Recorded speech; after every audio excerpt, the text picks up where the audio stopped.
अमिर sir नमस्कार, Subhash sir नमस्कार, good evening, Bhim sir, अरू लिसनिङ प्यानलमा भएको सबै साथीहरूलाई नमस्कार। सुभाष सर आइसकेपछि त हुरुङ त्यो मार्केट चाहिँ त्यो एकदम त्यो डाउन ट्रेन्डमा 2260 मा आएर चाहिँ त्यो उकालो लाए जस्तरी लिसनरहरू सुरुर आउनुहुन्छ। सुभाष सरको गफ सुन्नै मजा आउँछ।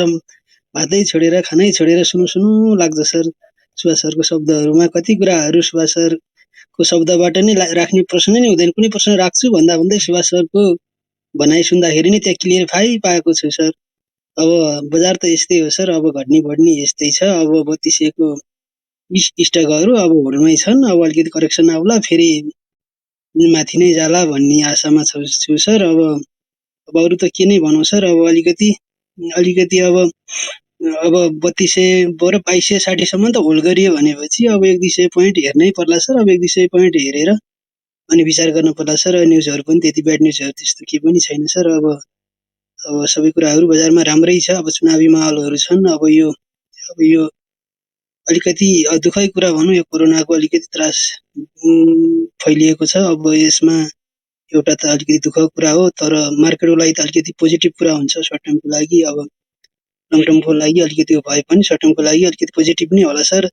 त्यही हेर्नु सुभाष सर, अब के होल्ड त होला नि सर। अब अलिकति घट्दैमा अब फेरि अब तेह्र बेचेर पनि अब लसमै हो सर। अब कभरेज भएको छैन सर। अब होल्डै गर्दा बेस्ट होला होइन र सुभाष सर?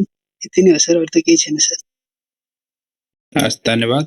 होल्डै राख्नुहोस्, राम्रा कम्पनीहरू होल्ड गर्नुहोस्। ट्रेड कम्पनी छ भने चाहिँ एउटा दुईटा कम्पनी मुनाफा छ 20-25% भने बेचेर बसेर अलिकति तल किन्छु भनेर सोध्नुहुन्छ भने पनि ट्रेड कम्पनीमा चान्स पाइन सकिन्छ कि जस्तो चाहिँ मलाई लाग्छ होइन। अनि सेकेन्ड क्वार्टर आउने बेला भयो।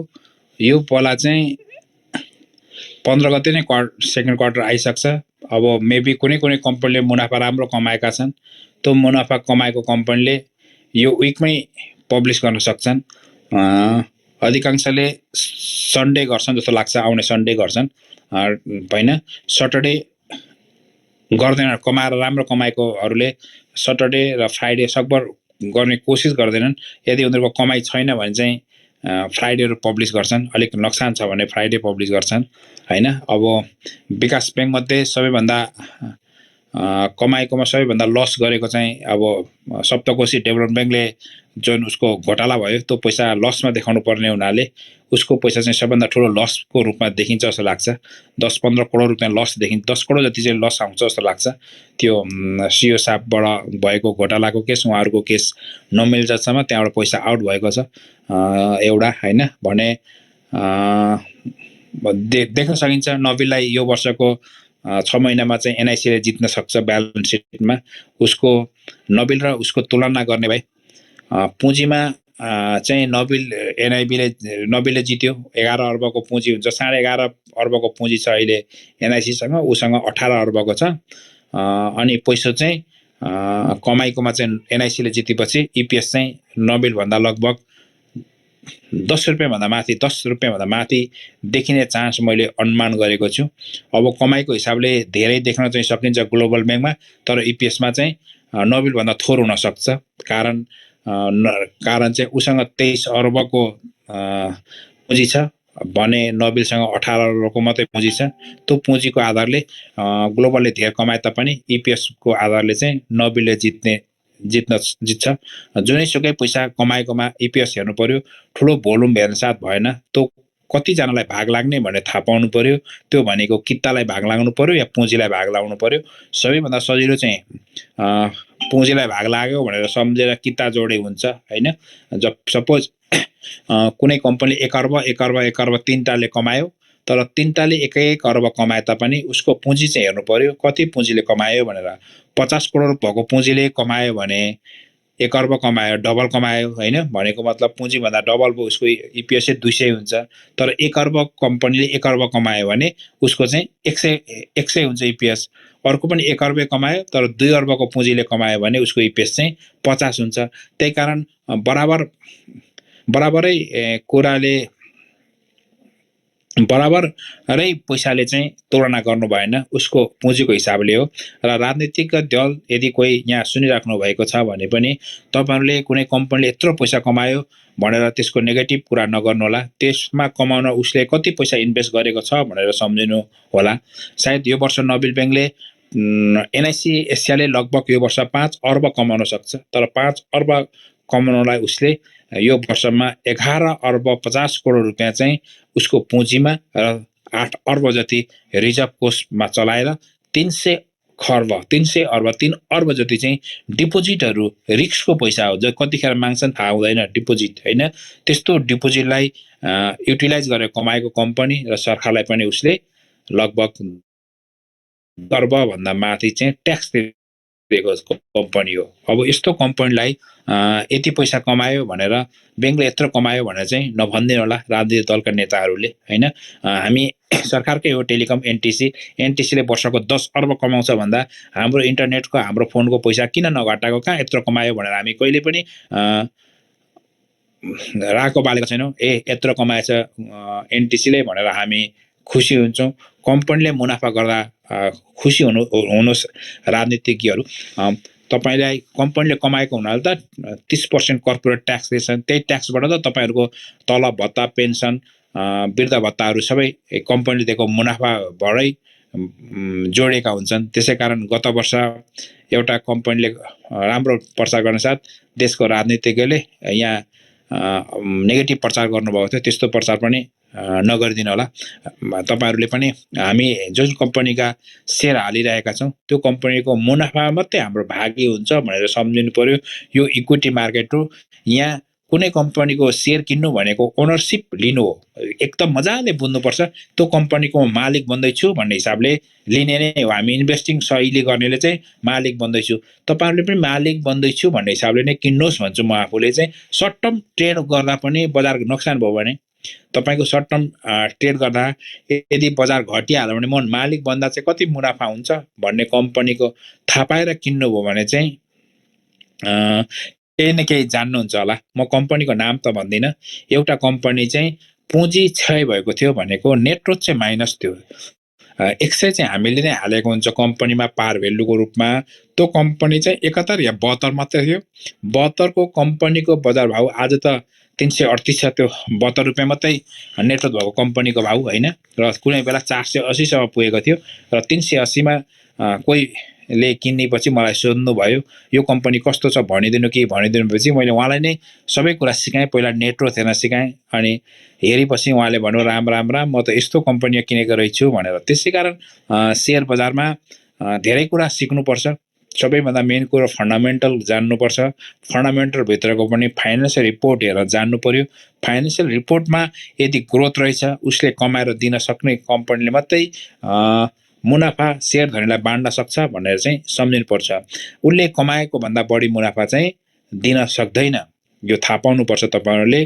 कसैले बाउको चाहिँ 1 बिघा जग्गा छ अनि 3 भाइ छोरा छन् भने त्यो 3 भाइ छोरा मध्ये काहीँ केटी माग्न गयो, मेरो चाहिँ अंशै मात्रै 2 बिघा आउँछ भन्नु भने उसले गफ दिएको भनेर चाहिँ सम्झिनु पर्छ। यस्तो कम्पनीहरूले त्यो छोरोले 1 बिघा मात्रै बाउसँग जग्गा छ भने अंशमा उसले 2 बिघा पाउँदैन। थाहा पाउनु पर्यो तपाईहरुले हैन, थाहा पाउनु पर्यो उसले। त्यसैगरी कम्पनीको पनि त्यही हुन सक्छ। उसले मुनाफा गरेको छैन भने बाँड्न सक्दैन। त्यस्तो बाँड्न नसक्ने कम्पनीहरूले 3-4 वर्ष हेर्नुहोस् एउटै कम्पनीले बाँडेन, तर उसको बजार भाउ बाँड्ने कम्पनी भन्दा माथि थियो। हो, ट्रेड गर्ने कम्पनीमा कहिलेकाहीँ ट्रेडरले माथि सट्टेबाजी गर्न सकिन्छ। सट्टेबाजीमा अप एन्ड डाउन हुन्छ। जब कम्पनीको सट्टेबाजी अप एन्ड डाउन हुन्छ भने तपाईहरु कोही नोक्सान भयो भनेर अप एन्ड डाउन हुन सक्छ। अब राम्रो फाइनान्शियल हुँदै पनि कहिलेकाहीँ कम्पनीले मुनाफा कमाउन सकेन भने बजार चाहिँ त्यस्तो कम्पनीको मार्केटले चाहिँ घटाउँदै लिएर आएको चाहिँ हामीले देखेका छौं हैन। त्यस्तो पनि हुन सक्छ। अहिले जति मुनाफा छ त्यो मुनाफा सधैँ सस्टेन हुन सक्छ भन्न चाहिँ सकिन्न। उसले कस्तो तरिकाले बिजनेस गरिरहेछ, उसको बिजनेसको भोल्युम के हो, उसको एडमिनिस्ट्रेसन खर्चहरू कस्तो छ, सञ्चालन खर्च के गर्दैछ, प्रशासकीय खर्चहरू कस्तो छ, उस भित्र का स्टाफहरूलाई कस्तो पे गरिरहेको छ, यी खर्चहरू पनि हामीले चाहिँ सोच्नुपर्छ। उसले कस्तो सफ्टवेयर चलाएको छ सम्म जानेको राम्रो। धेरै धेरै किताहरू किन्नुहुन्छ भने त्यहाँभित्रको अलिकति गुदी थाहा पाएको राम्रो। हामी यो मागमा आउने ब्यालेन्स सिट चाहिँ एक पन्नाको एक पेजको मात्र हुन सक्छ, हुन नै एक पेजकै हो। तर हामी यदि त कुनै कम्पनीको सम्पूर्ण कुरा हेर्न चाहन्छौँ भने उसको एक पेज नभएर लगभग 200-250 वा 150 पेजको वार्षिक प्रतिवेदन भनेर उसको साधारण सभामा पब्लिस गरेको किताब हुन्छ। त्यो किताब पनि हेर्ने गर्नुपर्छ। त्यहाँ किताबमा कस्ता कस्ता मान्छेका लगानी छन्, त्यहाँको सिओले कति तलब खान्छ, म्यानेजमेन्टका टिमलाई कति पैसा दिएका छन्, त्यहाँ 0.5% भन्दा शेयर धनी धेर भएका मानिसहरू को हुन्, अनि त्यहाँको शेयर राखेर ठुलो ठुलो किताबमा कोले ऋण खाएका छन्, यस्ता कुराहरू पनि रेकर्ड राख्ने परिपाटी छ अहिले चाहिँ हैन। पहिला त ऋण खाएको परिपाटी थिएन। अहिले राष्ट्रिय बैंकले आफ्नो कम्पनीको शेयर राखेर ठुलो किताबको ऋण राखेर खाएको रहेछ भने उसको नाम र उसको लेखेको किताब पनि लेखिदिनु भनेको रहेछन् र अहिले चाहिँ त्यो किताबहरू पनि आउँछन्। त्यति मात्र नभएर अहिले एउटा कम्प्रिहेन्सिभ इन्कम भन्ने पनि राख्छन्। पहिला पहिला त्यस्तो राख्ने चलन थिएन। त्यो भनेको कुनै कम्पनीले शेयर किनेको छ अनि यदि उसको कम्पनीको बजार भाउ चाहिँ बढेको छ भने त्यसलाई राख्नुपर्छ। त्यो ब्यालेन्स सिटमा मुनाफाको रूपमा चाहिँ होइन। सपोज मैले शेयर बेचेको छुइनँ, मसँग भएको कम्पनीको आजको बजार भाउले यति छ भनेर मेरो सम्पत्ति त्यति हो भन्न चाहिँ आजलाई चाहिँ सकियो। तर भोलिको दिनमा घट्यो भने घट्यो। यस्तो वर्षको असार मसान्तमा त्यो कम्पनीको के थियो इतिहास भनेर थाहा पाउन सकिने बनाउन खोजेको। अहिले थर्ड क्वार्टर प्रत्येक क्वार्टरमा पनि त्यो पब्लिस गर्नुपर्छ भनेर गाइडलाइन दिएको छ जस्तो लाग्यो मलाई। र गाइडलाइनमा उहाँहरू कम्पनीसँग रहेका कम्पनीहरू कति छन्, त्यसको बजार भाउको किताहरू कति प्राइस हुन्छ भनेर लेख्ने पनि बनाइदिएका छन्। र हामीले त्यो पनि हेर्नुपर्छ कि हाम्रा कम्पनीहरूभित्र पनि कम्पनीले ओगटेका अरू सम्पत्ति के छन् भन्ने कुरा थाहा पाएको राम्रो। ब्याङ्कले कहिलेकाहीँ ऋण खाने मान्छेलाई घर जग्गा रोक्का त राख्छ, आफ्नो घर जग्गा। त्यो घर जग्गा बाहेक अरू पनि सम्पत्ति छ भनेर यसो फर्म भर्न दिन्छ। सुन छ भने सुन, गाडी छ भने गाडी, अरू ठाउँमा जग्गा छ भने अरू ठाउँमा जग्गा, शेयर छ भने शेयर कति छ, सरकारीमा पैसा छ, सरकारीको शेयर छ भने पनि सरकारीको शेयर कति छ, ती सबै लेख्दाखेरि त्यो मान्छेको यति सम्पत्ति रहेछ, यति ओर्थ रहेछ भनेर थाहा पाए जस्तो कम्पनी पनि कति ओर्थी रहेछ, कति चाहिँ उसको भ्यालुएसन रहेछ भन्ने चाहिँ अहिलेको ब्यालेन्स सिटहरूमा चाहिँ हुन्छ। आफ्ना कम्पनीले पनि अरू कम्पनीको शेयर होल्ड गरेको हुनसक्छ। त्यस्तो होल्डिङ छ भने त्यो पनि थाहा पाएको राम्रो। कहिलेकाहीँ त्यस्तो होल्डिङ शेयरहरू बेचेर आफूलाई मुनाफा पनि दिन सक्छ। जस्तै अहिले एनआइसीले 3 लाख किता नागरिक लगानी कोषको प्रमोटर शेयर रहेछ, उसले 1100 कतिमा बेच्छु भनेर पब्लिस गरिरहेको छ हैन। अरू 2-4 लाख किताब पनि अरू कम्पनीका पनि देखिन्छ त्यहाँ लेख्न। यस्तो पनि निक्लेको हुन्छ। त्यस्तो उसँग पहिला किनेर पहिला होल्ड गरेको छ भने थाहा पाइन्छ। त्यसका सबै कुरा प्रतिवेदनमा चाहिँ थाहा पाइँदैन, तर वार्षिक प्रतिवेदन हेर्ने गर्नुभयो भने त्यो पनि थाहा पाइन्छ। त्यसले पनि हाम्रो कम्पनी यति दरो रहेछ भन्न चाहिँ सकिन्छ। भोलि कथमको आज एउटा ऋण बिग्रेको खण्डमा यहाँ पनि रहेछ नि त हाम्रो पैसा, हाम्रो बिजनेस बिग्रेको खण्डमा यहाँ पनि रहेछ नि सम्पत्ति भन्ने चाहिँ थाहा पाइन्छ। त्यसैकारण म आफू तपाईहरुलाई जो नयाँ हुनुहुन्छ या पुरानो हुनुहुन्छ, कम्तीमा फाइनान्सियल रिपोर्टहरू चाहिँ हेर्न सिक्नुहोस्, थाहा पाउनुहोस्। अन्तिममा कम्पनीले दिने भनेको मुनाफा नै हो। कम्पनीमा हामी भाग लिने भनेको मुनाफाले नै कमाउन लिने हो। यदि तपाईले ट्रेड गरिराख्नु भएको छ, यहाँबाट अर्कोले यहाँ पुगेर बेच्छु, अर्कोले यहाँ पुगेर बेच्छु भन्दै जाँदाखेरि यदि त्यो कम्पनीले मुनाफा दिँदैन भन्ने थाहा पायो भने कुनै पनि लङ टर्म इन्भेस्टरले त्यस्तो शेयर चाहिँ राख्दैन। म त कतिवटा कम्पनीको शेयर झुक्केर पनि किन्दिन कि तपाईले दिन सक्ने कम्पनीको शेयरको प्राइस अति महँगो छ। मलाई कहिलेकाहीँ अति लोभ लाग्छ। कोही मानिसले त्यस्तो कम्पनीको शेयर किनेको देख्दा त्यो पैसा मसँग भएको भए म यो कम्पनी किन्थे र मेरो सम्पत्ति 2-3 वर्षमा 2 गुणा बनाउन सक्थे जस्तो मलाई चाहिँ लाग्छ। तर उहाँहरूले त्यो कम्पनी किन किन्नुहुन्छ? कारोबार गर्नको लागि किन्नुहुन्छ, ट्रेड गर्न किन्नुहुन्छ कहिलेकाहीँ छोटो ट्रेडमा कमाउन पनि सक्नुहुन्छ तर छोटो ट्रेडमा कमाउँदै जाँदा कहिले कोही मान्छे नोक्सान पनि पर्न सक्छ जस्तो मलाई चाहिँ लाग्छ यदि कुनै कम्पनीले कहिले पनि केही दिएन भने मुनाफा नहुन पनि सक्छ यदि मुनाफा नदिँदा पनि कहिलेकाहीँ त्यो कम्पनीको ग्रोथ छ भने चाहिँ थोरै मुनाफा पनि थोरै किता छ भने चाहिँ धेरै धेरै माथि पुर्याउन सकिँदो रहेछ भनेर नेपालको इतिहासमा चाहिँ देखाउन सकिन्छ नेपालको इतिहासमा त्यस्तो कम्पनीको बजार भाउ माथि माथि पुगेको पनि देखिन्छ त्यस्तो पुग्नु तपाईको सौभाग्य हो सबै कम्पनीलाई त्यसरी माथि माथि पुर्याउन सकिँदैन हस् धन्यवाद